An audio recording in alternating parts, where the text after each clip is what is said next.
Hey everyone, at the weekend, like really unexpectedly, Alex had another seizure. We thought we'd talk you through what happened because we wanted to chat about what it's like and about epilepsy. And what do you remember?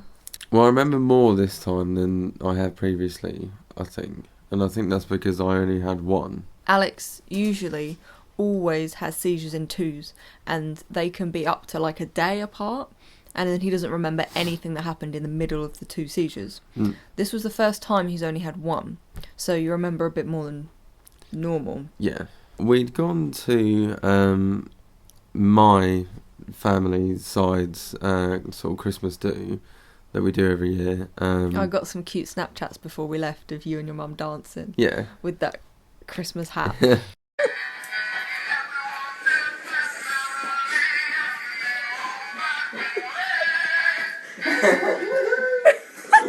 Alex's mum went to the family Christmas meal dressed as an elf.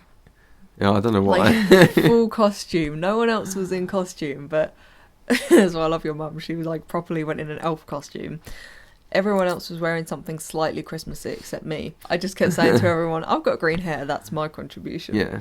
The Christmas meal was like an hour and a half away from where we live. And the plan was that Alex's cousin and his partner, because they live quite far away, and because we're buddies and pals, they were going to come stay over here for the night. So the meal went fine. Yeah, we had a nice meal. And I mean, I'd had a few shandies, but my doctor's already told me that I can drink in moderation, and I was literally drinking Coors Light, which is like 4% anyway, and I was drinking that as shandy, so I don't think it was that, and I only had two. I mean, I felt perfectly fine right up until the moment it happened, I'm pretty sure. You'd had a few funny feelings like in the days leading up to it, but it wasn't anything out of the ordinary. With all the other seizures, we kind of almost felt it coming in a way, but it happened so quick. Do you remember in the car? I remember being in the car, and I remember that we were like singing along, and we were singing to Girls Just Want to Have Fun. Yeah. Is that the last thing you remember? And that's basically, yeah. And then Blank. And then I just remember us being on the side of the motorway. I think I remember when the police were there, because I can vaguely remember someone telling me not to look at the lights. Yeah, I think the lady was worried your epilepsy might be photosensitive. So we were just about to go up onto like the main motorway. I mean, we were already on a big road, but we were about to go onto an even bigger one. This is going to sound silly, but this is how I knew something was up. Because Alex loves playing music for other people. Yeah. And Girls Just Want to Have Fun was coming to an end of the song. And you hadn't got another one ready to play. Because Alex's phone was like hooked up to the car to play through the speakers, his music. And it was coming to an end, and I sort of looked out the corner of my eye, and he was holding his phone, and he hadn't got another song ready, and I was like, okay, well I won't say anything, like he'll get it ready, because I know what he's like, and he's gonna like bam, put another really good song on. But the song ended, and he was still just sat there holding his phone, and I was like, are you not gonna get another song ready? And you just went and looked at me, and I was like, fuck. Did you just know? I knew. I went, Alex. And I took your phone off you, and I was like, Sam, you need to pull over. Because sometimes you have those funny feelings and they will go. But you were unable to express yourself, which is what normally happens. You can't say, I'm about to have a seizure. I think I'm already sort of having it at that point. Yeah, exactly. Yeah. But you're still aware. And I can see it in your eyes. And it's so sad because you're looking at me and I know you're trying to like warn me. And you can't do or say anything. And I'm like, it's okay, I'm here. I realised this wasn't just going to be a quick, funny feeling. I realised you were going to have a seizure pretty quick. I said to Sam, you need to pull over. You need to find out where we are. Turn the music off. We were clambering to wind the windows down for a second. You look quite sweaty. So I was like, can we get some windows down? And then, I don't know, there was a whole separate struggle with the windows. Then just as Sam pulled over, you went into a proper big, full, shaking seizure. And Sam, he was calling for an ambulance and trying to direct them to us. The fitting part, I mean, it's terrifying, but I was holding on to you and I was making sure you're okay and everything. The worst bit was like the second stage where you try and like get up as if you want to go somewhere. You're like clawing. Shannon had come around to the back of the car and was helping me just sort of keep you safe and stuff.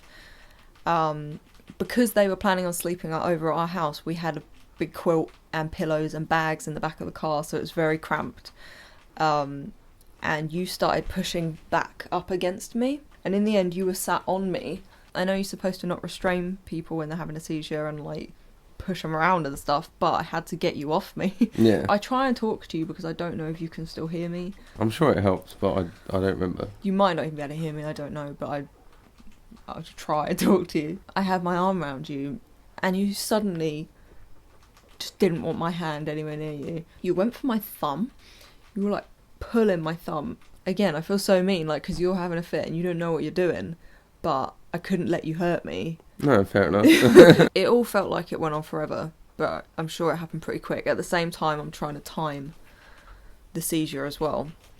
Sam's on the phone and they're asking questions. It took, from you having a seizure to us leaving in the ambulance to go to hospital, it was at least an hour. And you kept coming to. And I think you slightly were aware of the situation because you were stroking my face. And normally you wouldn't show me that much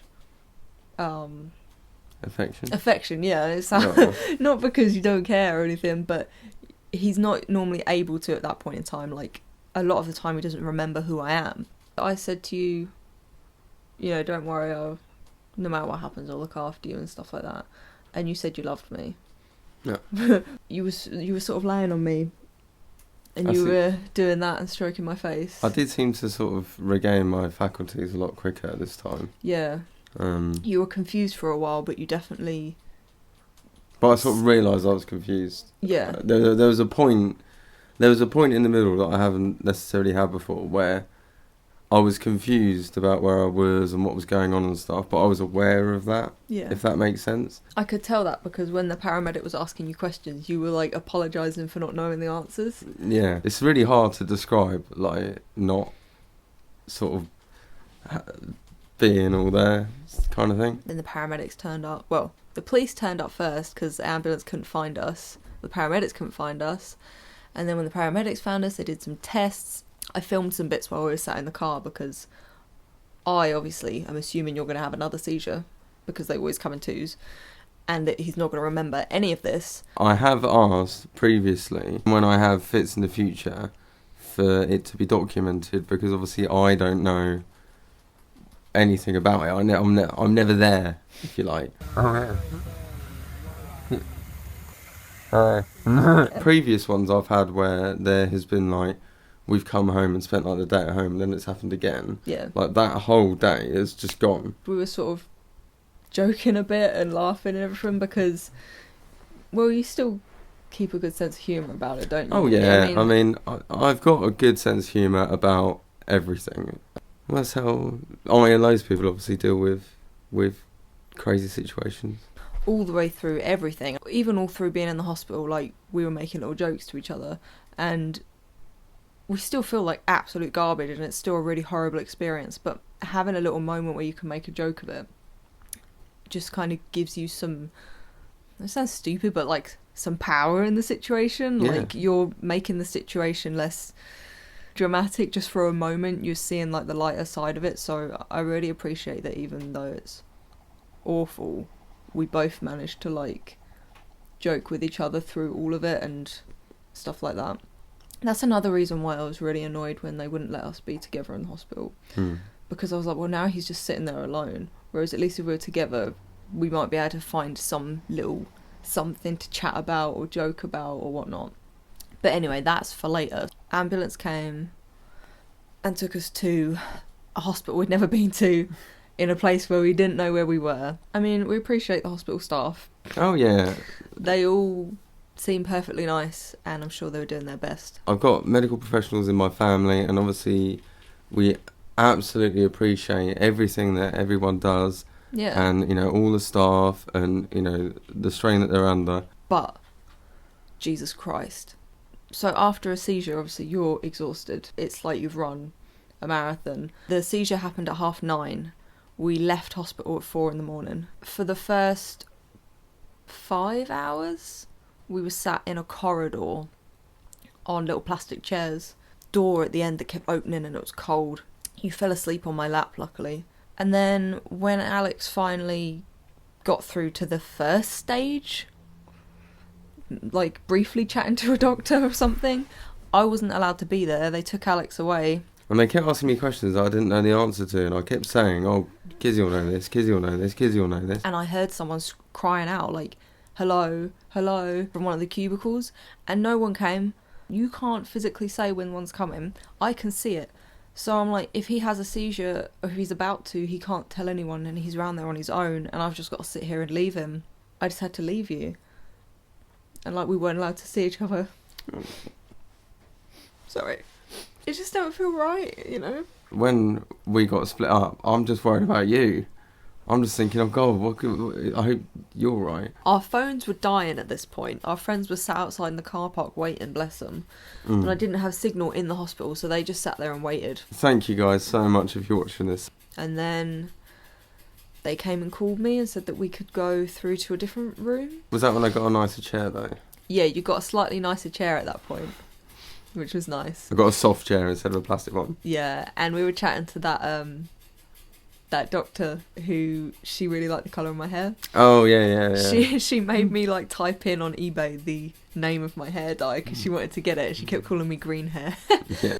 Do you remember like getting your drip? You were on a drip, weren't you? Yeah, I remember that. I've still got Your fluids. the mark on me.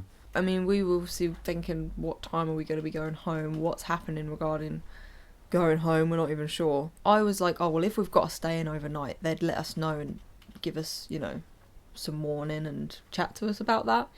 But then all of a sudden she was like, are you staying with him overnight? And I was like, wait, are we staying overnight? And she went, are you staying with him? And I went, no wait, are we staying overnight, because we live like a really long way away from home? And she went, well, are you staying with him?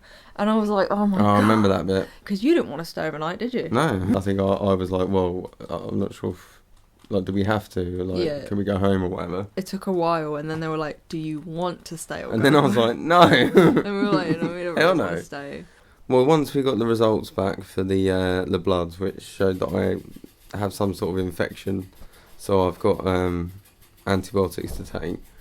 Once that came back, I think we pretty much were just like, right, that's it, we're going home. Then we come home and went to sleep. And no second seizure yet. So you've broken your streak. Touch wood. This is the first time Alex has had one seizure. I haven't felt right though for a few days. I always feel a bit wobbly for a few days. It's normally my sense of time and place, if that makes sense. My sense of place has come back pretty quickly. So that is just to say that, like, just as simple as waking up in the morning and knowing where I am. Yeah. But my sense of time is still a bit off. I have like real bad depersonalization. I feel like I've lost myself. I just hope I come back. You will. I feel bad being so upset when it's you that should be upset because it happened to you. But, like, you know, I'm supposed to be in charge of taking care of you, and it's just... You did really well. So many videos and so many things I'm supposed to have done by now, but I just can't, so I hope everyone can be patient with me. I'm just at a point where, like, I can't push myself anymore. I need to rest. I'm sure everyone will understand. The actual seizure itself was sort of one of the lesser ones that I've had, I suppose. Yeah, it was a pretty small, quick one, really. Yeah. But it was just, like, the whole situation. But it's just everything else around it was, like, the worst. Yeah. Oh, and it was my birthday the day after. Well, Yeah. I turned 25 in that hospital. Yeah. I remember poking you at one point and being like, it's my birthday. And you were like, happy birthday. You got one of these? Yeah, this was my birthday present. No, because I kept stealing this one. So he got me one of these for my birthday so that he can actually get it back. We're a cute dressing gown couple. They are really nice. They're from Peacocks. And they're super soft. This is from... Oh, sorry. To smack you in the face. For my birthday, I played Tomb Raider. I think I'm pretty good at it. I mean, I have some unorthodox methods sometimes, but... I just see you just, like, beating the crap out of people and just stabbing people up. You're supposed to use cover and, like, tactically, you know, take them out one by one, and I try and do that, but when it all gets a bit difficult, then I just run up to people with my axe and start axing them in the face. I've been having to kill a lot of animals in it, though. This game's not vegan. it's telling me constantly I need to skin more animals to be able to upgrade my weapons, and I feel really bad. But I've got to protect this artifact from the bad guys. Exactly. Otherwise, they'll something end of the world. Yeah, and then the animals will die anyway. Yeah. So you really, even though you're like an intense murder bot, you're the good guy. Hope you're having a nice Christmas so far. Yeah. Or a nice December so far. We haven't even got decorations up yet, but I don't want to like rush them. I want to enjoy putting them up. Well, I've got a Christmas background on my PS4. Does that count? That's our first decoration. Yeah. We will speak to you again soon, everyone. Goodbye.